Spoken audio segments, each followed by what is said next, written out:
देर बाद प्रधानमंत्री नरेंद्र मोदी मन की बात कार्यक्रम को, उनका कार्यक्रम है साल का यह आखिरी मन की बात कार्यक्रम। मेरे प्यारे देशवासियों, नमस्कार। इस समय आप 2021 की विदाई और 2022 के स्वागत की तैयारी में जुटे ही होंगे। नए साल पर हर व्यक्ति, हर संस्था आने वाले साल में कुछ और बेहतर करने, बेहतर बनने के संकल्प लेते हैं। पिछले 7 सालों से हमारी ये मन की बात भी व्यक्ति की, समाज की, देश की अच्छाइयों को उजागर कर और अच्छा करने और अच्छा बनने की प्रेरणा देती आई है। इन 7 वर्षों में मन की बात करते हुए मैं सरकार की उपलब्धियों पर भी चर्चा कर सकता था। आपको भी अच्छा लगता, आपने भी सराहा होता। लेकिन ये मेरा दशकों का अनुभव है कि मीडिया की चमक दमक से दूर, अखबारों की सुर्खियों से दूर कोटि कोटि लोग हैं जो बहुत कुछ अच्छा कर रहे हैं। वो देश के आने वाले कल के लिए अपना आज खपा रहे हैं।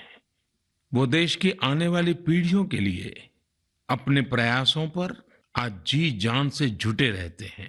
ऐसे लोगों की बात बहुत सुकून देती है, गहरी प्रेरणा देती है। मेरे लिए मन की बात हमेशा से ऐसे ही लोगों के प्रयासों से भरा हुआ, खिला हुआ, सजा हुआ एक सुंदर उपवन रहा है। और मन की बात में तो हर महीने मेरी मशक्कत ही इस बात पर होती है, इस उपवन की कौन सी पंखुड़ी आपके बीच लेकर के आऊं। मुझे खुशी है कि हमारी बहुरत्ना वसुंधरा के पुण्य कार्यों का अविरल प्रवाह निरंतर बहता रहता है।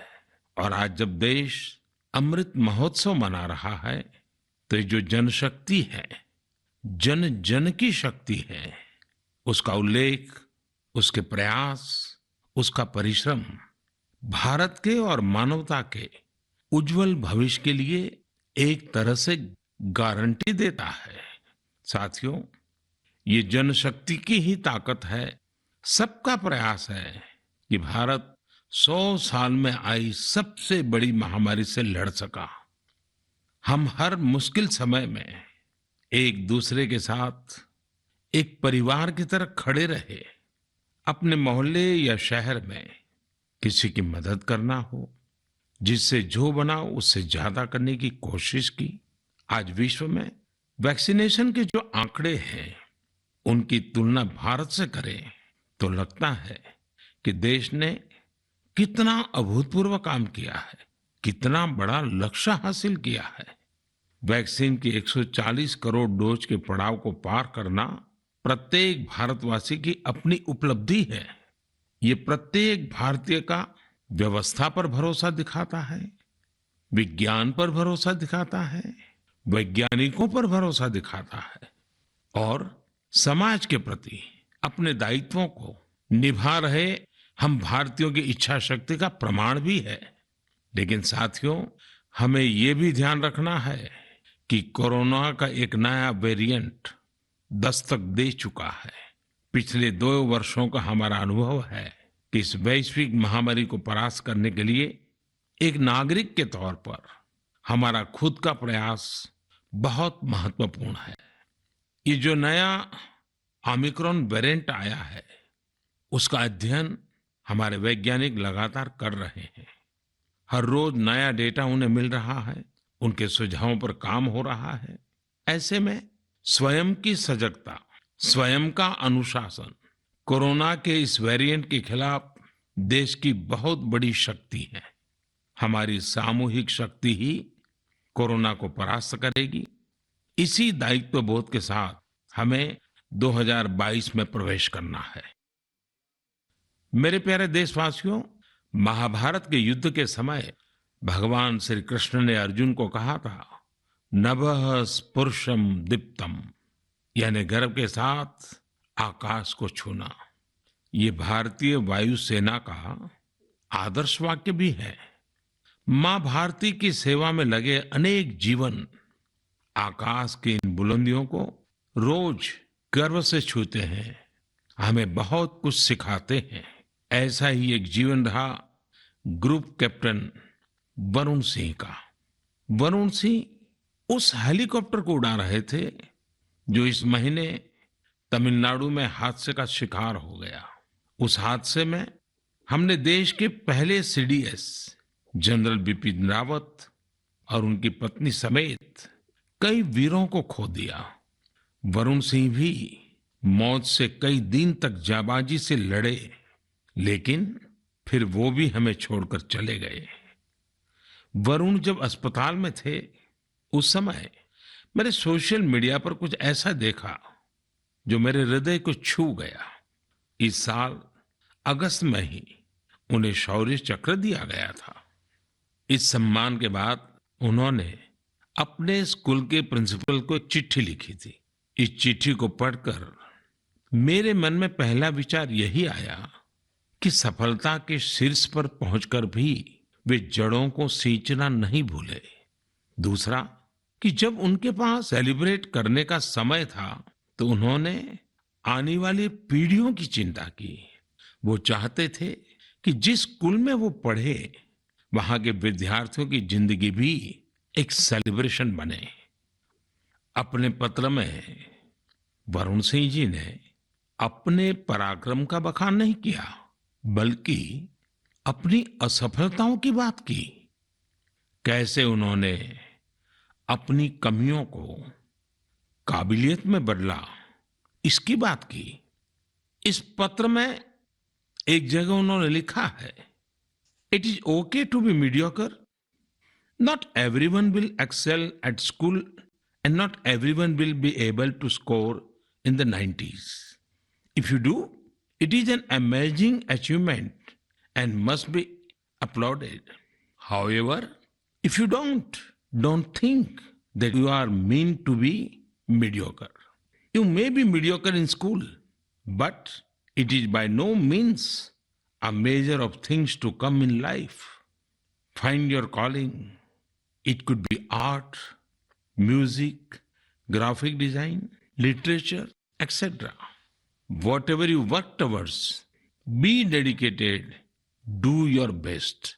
Never go to bed thinking, I could have put in more efforts.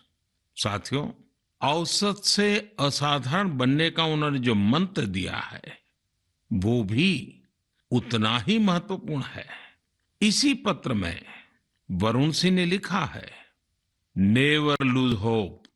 Never think that you cannot be good at what you want to be. It will not come easy. It will take sacrifice of time and comfort. I was mediocre, and today I have reached difficult milestone in my career. Do not think that 12th board marks decide what you are capable of achieving in life.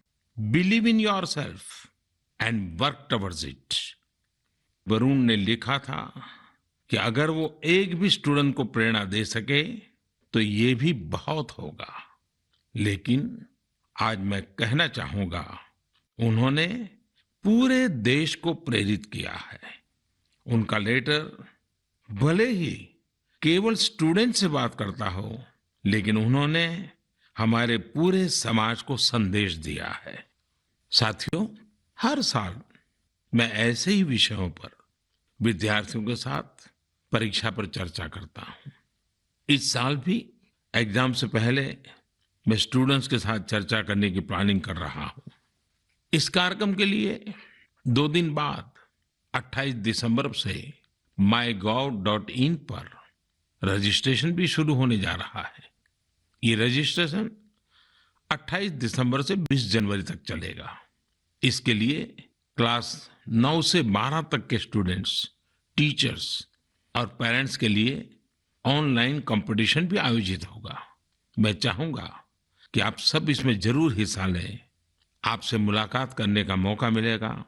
हम सब मिलकर परीक्षा, career, सफलता और विद्यार्थी जीवन से जुड़े अनेक पहलुओं पर मंथन करेंगे।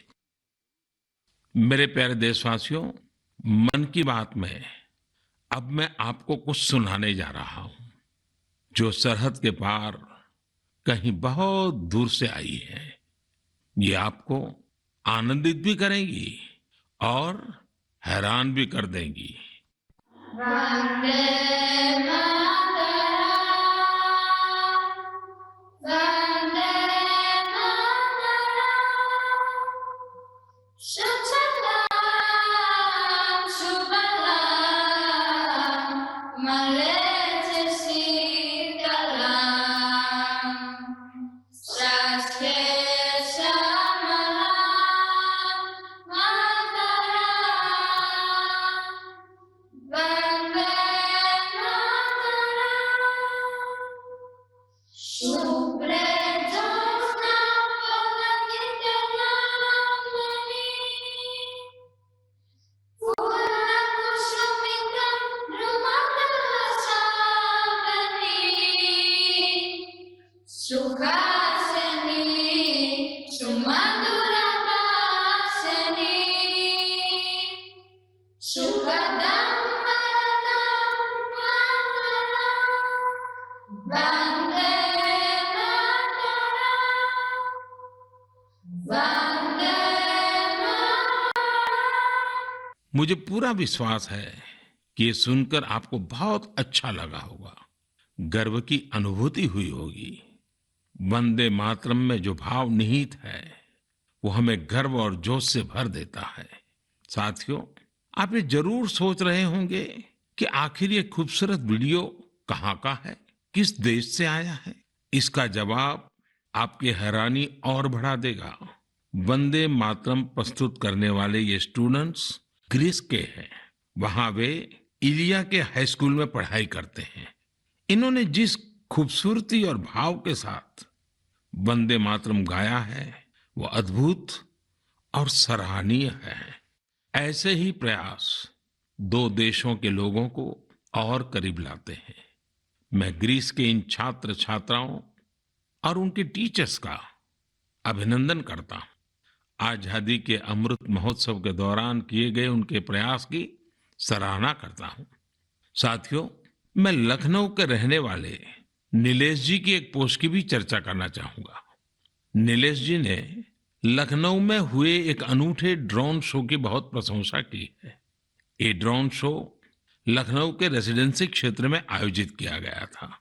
1857 के पहले स्वतंत्रता संग्राम की गवाही रेसिडेंसी की दीवारों पर आज भी नजर आती है। रेसिडेंसी में हुए ड्रोन शो में भारतीय स्वतंत्रता संग्राम के अलग अलग पहलुओं को जीवंत बनाया गया।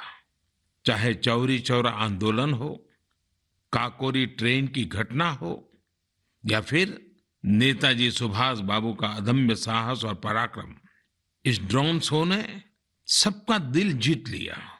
आप भी इसी तरह अपने शहरों के, गांवों के आजादी के आंदोलन से जुड़े अनूठे पहलुओं को लोगों के सामने ला सकते हैं। इसमें टेक्नोलॉजी की भी खूब मदद ले सकते हैं। आजादी का अमृत महोत्सव हमें आजादी की जंग की स्मृतियों को जीने का अवसर देता है, उसको अनुभव करने का अवसर देता है। ये देश के लिए नए संकल्प लेने का, कुछ कर गुजरने की इच्छा शक्ति दिखाने का प्रेरक उत्सव है, प्रेरक अवसर है। आइए स्वतंत्रता संग्राम की महान विभूतियों से प्रेरित होते रहें, देश के लिए अपने प्रयास और मजबूत करते रहें। मेरे प्यारे देशवासियों, हमारा भारत कई अनेक असाधारण प्रतिभाओं से संपन्न है, जिनका कृतित्व दूसरों को भी कुछ करने के लिए प्रेरित करता है। ऐसे ही एक व्यक्ति हैं तेलंगाना के डॉक्टर कुरेला विठलाचार्य जी। उनकी उम्र 84 साल है। विठलाचार्य जी इसकी मिसाल है कि जब बात अपने सपने पूरे करने की हो तो उम्र कोई मायने नहीं रखती। साथियों, विठलाचार्य जी की बचपन से एक इच्छा थी, कोई एक बड़ी सी लाइब्रेरी खोले। देश तब गुलाम था, कुछ परिस्थितियां ऐसी थी कि बचपन का वो सपना तब सपना ही रह गया। समय के साथ विठलाचार्य जी लेक्चरर बने, तेलुगु भाषा का गहन अध्ययन किया और उसी में कई सारी रचनाओं का सृजन भी किया। 6-7 साल पहले वो एक बार फिर अपना सपना पूरा करने में जुटे। उन्होंने खुद की किताबों से लाइब्रेरी की शुरुआत की, अपने जीवन भर की कमाई इसमें लगा दी। धीरे धीरे लोग इससे जुड़ते चले गए और योगदान करते गए। यदाद्री भुवनागिरी जिले के रमन्नापेट मंडल की इस लाइब्रेरी में करीब 2 लाख पुस्तकें हैं। विट्ठलाचार्य जी कहते हैं कि पढ़ाई को लेकर उन्हें जिन मुश्किलों का सामना करना पड़ा वो किसी और को न करना पड़े। उन्हें आज ये देखकर बहुत अच्छा लगता है कि बड़ी संख्या में स्टूडेंट्स को इसका लाभ मिल रहा है। उनके प्रयासों से प्रेरित होकर कई दूसरे गांवों के लोग भी लाइब्रेरी बनाने में जुटे हैं। साथियों, किताबें सिर्फ ज्ञान ही नहीं देती बल्कि व्यक्तित्व भी संवारती हैं, जीवन को भी गढ़ती हैं। किताबें पढ़ने का शौक एक अद्भुत संतोष देता है। आजकल मैं देखता हूं कि लोग ये बहुत गर्व से बताते हैं कि इस साल मैंने इतनी किताबें पढ़ी, अब आगे मुझे ये किताबें और पढ़नी है। ये एक अच्छा ट्रेंड है जिसे और बढ़ाना चाहिए। मैं भी मन की बात के श्रोताओं से कहूंगा कि आप इस वर्ष की अपनी उन 5 किताबों के बारे में बताएं जो आपकी पसंदीदा रही हैं। इस तरह से आप 2022 में दूसरे पाठकों को अच्छी किताबें चुनने में भी मदद कर सकेंगे। ऐसे समय में जब हमारा स्क्रीन टाइम बढ़ रहा है, बुक रीडिंग अधिक से अधिक पॉपुलर बने, इसके लिए भी हमें मिलकर प्रयास करना होगा। मेरे प्यारे देशवासियों, हाल ही में मेरा ध्यान एक दिलचस्प प्रयास की ओर गया है। ये कोशिश हमारे प्राचीन ग्रंथों और सांस्कृतिक मूल्यों को भारत ही नहीं बल्कि दुनिया भर में लोकप्रिय बनाने की है। पुणे में भंडारकर ओरिएंटल रिसर्च इंस्टीट्यूट नाम का एक सेंटर है। इस संस्थान ने दूसरे देशों के लोगों को महाभारत के महत्व से परिचित कराने के लिए ऑनलाइन कोर्स शुरू किया है। आप ये जानकर हैरान रह जाएंगे कि ये कोर्स भले अभी शुरू किया गया है, लेकिन इसमें जो कंटेंट पढ़ाया जाता है उसे तैयार करने की शुरुआत 100 साल से भी पहले हुई थी। जब इंस्टीट्यूट ने इससे जुड़ा कोर्स शुरू किया तो उसे जबरदस्त रिस्पांस मिला। मैं इस शानदार पहल की चर्चा इसलिए कर रहा हूं ताकि लोगों को पता चले कि हमारी परंपरा के विभिन्न पहलुओं को किस प्रकार मॉडर्न तरीके से प्रस्तुत किया जा रहा है। 7 समंदर पार बैठे लोगों तक इसका लाभ कैसे पहुंचे, इसके लिए भी इनोवेटिव तरीके अपनाए जा रहे हैं। साथियों, आज दुनिया भर में भारतीय संस्कृति के बारे में जानने को लेकर दिलचस्पी बढ़ रही है। अलग अलग देशों के लोग ना सिर्फ हमारी संस्कृति के बारे में जानने के लिए उत्सुक हैं, बल्कि उसे बढ़ाने में भी मदद कर रहे हैं। ऐसे ही एक व्यक्ति हैं सर्बियन स्कॉलर डॉक्टर मोमिर निकिच। इन्होंने एक बाइलिंगुअल संस्कृत सर्बियन डिक्शनरी तैयार की है। इस डिक्शनरी में शामिल किए गए संस्कृत के 70,000 से अधिक शब्दों का सर्बियन भाषा में अनुवाद किया गया है। आपको ये जानकर और भी अच्छा लगेगा कि डॉक्टर निकिच ने 70 वर्ष की उम्र में संस्कृत भाषा सीखी है। वे बताते हैं कि इसकी प्रेरणा उन्हें महात्मा गांधी के लेखों को पढ़कर मिली। इसी प्रकार का उदाहरण मंगोलिया के 93 साल के प्रोफेसर जे गेंदे धर्म का भी है। पिछले 4 दशकों में उन्होंने भारत के करीब 40 प्राचीन ग्रंथों, महाकाव्यों और रचनाओं का मंगोलियन भाषा में अनुवाद किया है। अपने देश में भी इस तरह के जज्बे के साथ बहुत लोग काम कर रहे हैं। मुझे गोवा के सागर मुले जी के प्रयासों के बारे में भी जानने को मिला है। जो सैकड़ों वर्ष पुरानी कावी चित्रकला को लुप्त होने से बचाने में जुटे हैं। कावी चित्रकला भारत के प्राचीन इतिहास को अपने आप में समेटे हैं। दरअसल काव का अर्थ होता है लाल मिट्टी। प्राचीन काल में इस कला में लाल मिट्टी का प्रयोग किया जाता था। गोवा में पुर्तगाली शासन के दौरान वहां से पलायन करने वाले लोगों ने दूसरे राज्यों के लोगों का भी इस अद्भुत चित्रकला से परिचय कराया। समय के साथ ये चित्रकला लुप्त होती जा रही थी, लेकिन सागर मुले जी ने इस कला में नई जान फूंक दी है। उनके इस प्रयास को भरपूर सराहना भी मिल रही है। साथियों, एक छोटी सी कोशिश, एक छोटा कदम भी हमारी समृद्ध कलाओं के रक्षण में बहुत बड़ा योगदान दे सकता है। अगर हमारे देश के लोग ठान लें तो देश भर में हमारी प्राचीन कलाओं को सजाने, संवारने और बचाने का जज्बा एक जन आंदोलन का रूप ले सकता है। मैंने यहां कुछ ही प्रयासों के बारे में बात की है। देश भर में इस तरह के अनेक प्रयास हो रहे हैं।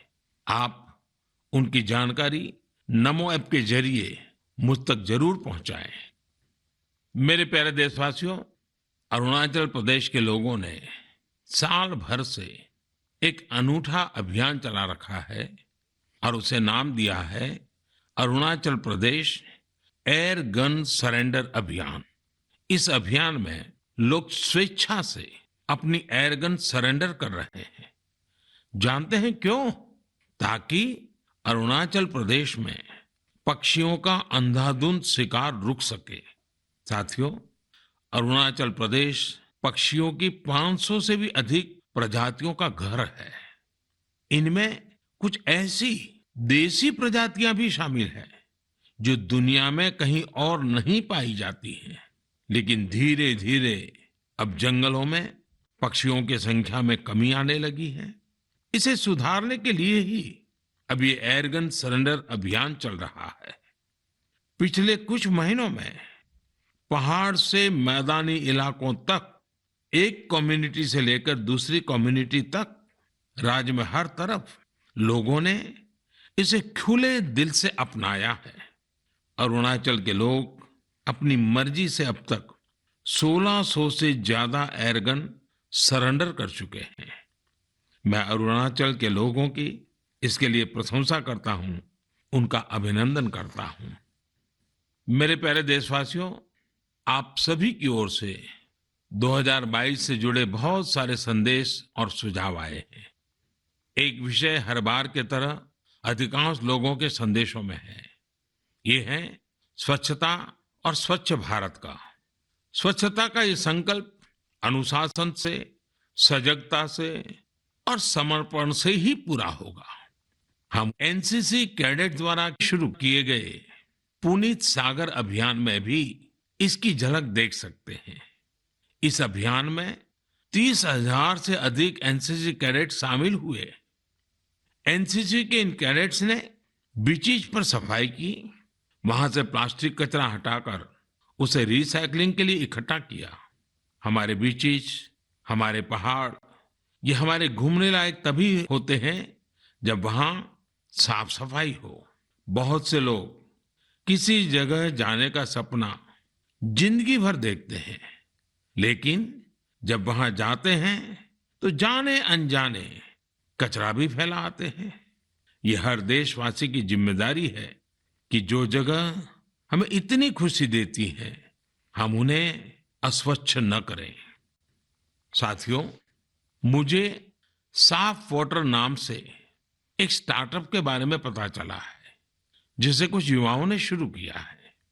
ये आर्टिफिशियल इंटेलिजेंस और इंटरनेट ऑफ थिंग्स की मदद से लोगों को उनके इलाके में पानी की शुद्धता और क्वालिटी से जुड़ी जानकारी देगा। ये स्वच्छता का ही तो एक अगला चरण है। लोगों के स्वच्छ और स्वस्थ भविष्य के लिए इस स्टार्टअप की अहमियत को देखते हुए इसे एक ग्लोबल अवार्ड भी मिला है। साथियों, एक कदम स्वच्छता की ओर, इस प्रयास में संस्थाएं हो या सरकार, सभी की महत्वपूर्ण भूमिका है। आप सब जानते हैं कि पहले सरकारी दफ्तरों में पुरानी फाइलों और कागजों का कितना ढेर रहता था। जब से सरकार ने पुराने तौर तरीकों को बदलना शुरू किया है, ये फाइल्स और कागज के ढेर डिजिटाइज होकर कंप्यूटर के फोल्डर में समाते जा रहे हैं। जितना पुराना और पेंडिंग मटेरियल है, उसे हटाने के लिए मंत्रालयों और विभागों में विशेष अभियान भी चलाए जा रहे हैं। इस अभियान से कुछ बड़ी ही इंटरेस्टिंग चीजें हुई हैं। डिपार्टमेंट ऑफ पोस्ट में जब ये सफाई अभियान चला, तो वहां का जंकयार्ड पूरी तरह खाली हो गया। अब इस जंकयार्ड को कोर्टयार्ड और कैफेटेरिया में बदल दिया गया है। एक और जंकयार्ड टू व्हीलर्स के लिए पार्किंग स्पेस बना लिया गया है। इसी तरह पर्यावरण मंत्रालय ने अपनी खाली हुए जंकयार्ड को वेलनेस सेंटर में बदल दिया। शहरी कार्य मंत्रालय ने तो एक स्वच्छ एटीएम भी लगाया है। इसका उद्देश्य है कि लोग कचरा दें और बदले में कैश लेकर जाएं।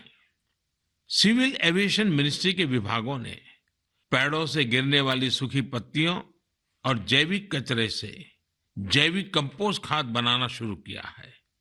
ये विभाग वेस्ट पेपर से स्टेशनरी भी बनाने का काम कर रहे हैं। हमारे सरकारी विभाग भी स्वच्छता जैसे विषय पर इतने इनोवेटिव हो सकते हैं।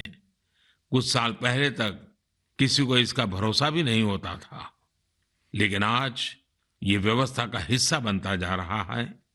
यही तो देश की नई सोच है, जिसका नेतृत्व सारे देशवासी मिलकर कर रहे हैं। मेरे प्यारे देशवासियों, मन की बात में इस बार भी हमने ढेर सारे विषयों पर बात की। हर बार की तरह 1 महीने बाद हम फिर मिलेंगे, लेकिन 2022 में हर नई शुरुआत अपने सामर्थ्य को पहचानने का भी एक अवसर लाती है। जिन लक्ष्यों की पहले हम कल्पना भी नहीं करते थे, आज देश उनके लिए प्रयास कर रहा है। हमारे यहां कहा गया है, क्षणशः कणशश्चैव विद्याम अर्थंच साधयेत्। क्षणे नष्टे कुतो विद्या, कणे नष्टे कुतो धनम। यानी जब हमें विद्या अर्जित करनी हो, कुछ नया सीखना हो, करना हो, तो हमें हर एक क्षण का इस्तेमाल करना चाहिए। और जब हमें धन अर्जन करना हो, यानी उन्नति प्रगति करनी हो, तो हर एक कण का यानी हर संसाधन का समुचित इस्तेमाल करना चाहिए। क्योंकि क्षण के नष्ट होने से विद्या और ज्ञान चला जाता है, और कण के नष्ट होने से धन और प्रगति के रास्ते बंद हो जाते हैं। ये बात हम सब देशवासियों के लिए प्रेरणा है। हमें कितना कुछ सीखना है, नए नए इनोवेशंस करने हैं, नए नए लक्ष्य हासिल करने हैं। इसलिए हमें एक क्षण गंवाए बिना लगना होगा। हमें देश को विकास की नई ऊंचाई पर लेकर जाना है। इसलिए हमें अपने हर संसाधन का पूरा इस्तेमाल करना होगा। ये एक तरह से आत्मनिर्भर भारत का भी मंत्र है, क्योंकि हम जब अपने संसाधनों का सही इस्तेमाल करेंगे, उन्हें व्यर्थ नहीं होने देंगे, तभी तो हम लोकल की ताकत पहचानेंगे, तभी तो देश आत्मनिर्भर होगा। इसलिए आइए हम अपना संकल्प दोहराएं कि बड़ा सोचेंगे, बड़े सपने देखेंगे और उन्हें पूरा करने के लिए जी जान लगा देंगे। और हमारे सपने केवल हम तक ही सीमित नहीं होंगे। हमारे सपने ऐसे होंगे जिनसे हमारे समाज और देश का विकास जुड़ा हो, हमारी प्रगति से देश की प्रगति के रास्ते खुले। और इसके लिए हमें आज ही लगना होगा, बिना एक क्षण गवाए, बिना एक कण गवाए। मुझे पूरा भरोसा है इसी संकल्प के साथ आने वाले साल में देश आगे बढ़ेगा और 2022 एक नए भारत के निर्माण का स्वर्णिम पृष्ठ बनेगा। इसी विश्वास के साथ आप सभी को 2022 की ढेर सारी शुभकामनाएं। बहुत बहुत धन्यवाद।